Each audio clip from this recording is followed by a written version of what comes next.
The Lord called me and my wife to Rustenburg Church when the church was 40 years old already, built by Alabastro money.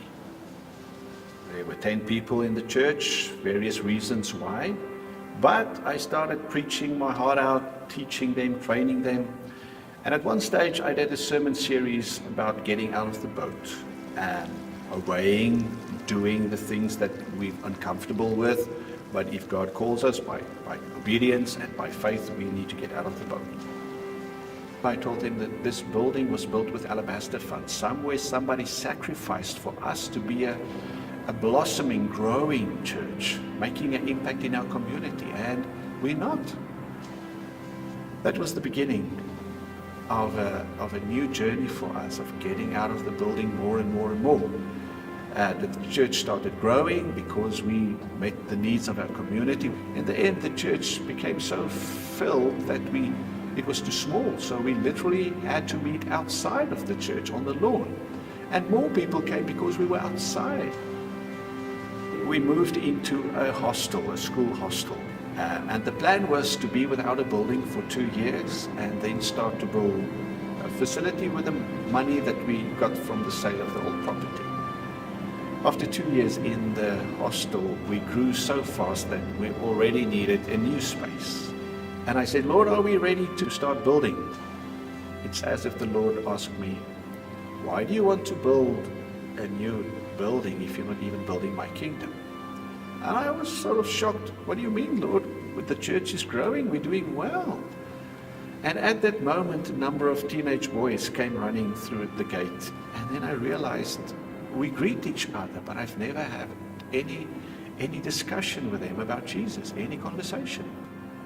As I got into my vehicle, I started calculating how many boys, teenage boys, do live in this building. Plus there's 2 schools and another one in close vicinity. How many school children move around this building every day? And I calculated between 3,000 and 4,000 kids every day. We challenged the church. Would it be okay? Would you approve? Would you support us not starting with a building, but getting out of the boat again, going without a building for some more time, and making an impact on children and youth in our community? Unanimously, they supported us.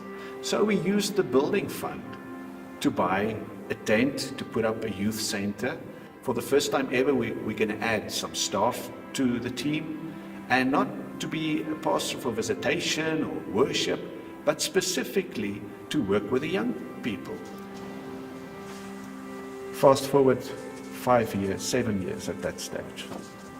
The plan was to be without a building for 2, that stretched to 5, and in the end, 7 years before we moved into our new building. A number of miracle stories. The church just kept on growing, it kept on growing. It's as if the Lord started with voices saying, so we're reaching this community, but what about that community? There's a farming community 20 kilometers out of Rustenburg, and the guys don't really go to church. There's no churches there. They have to drive to get to church. So we prayed about it, asked the Lord for his guidance. Somebody phoned and said, we're building this chapel. If you would ever be interested, you can use this. Long story short, they donated a 300-seater church for that farming community. I'm sitting in it right now. We started 18 months ago.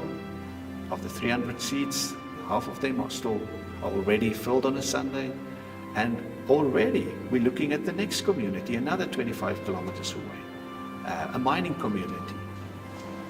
Somebody sacrificed Alabastro funds so that we can have a tool to reach to our community. And as a church, we are compelled to use the sacrifice other people made with Alabastro money to keep on impacting our local communities.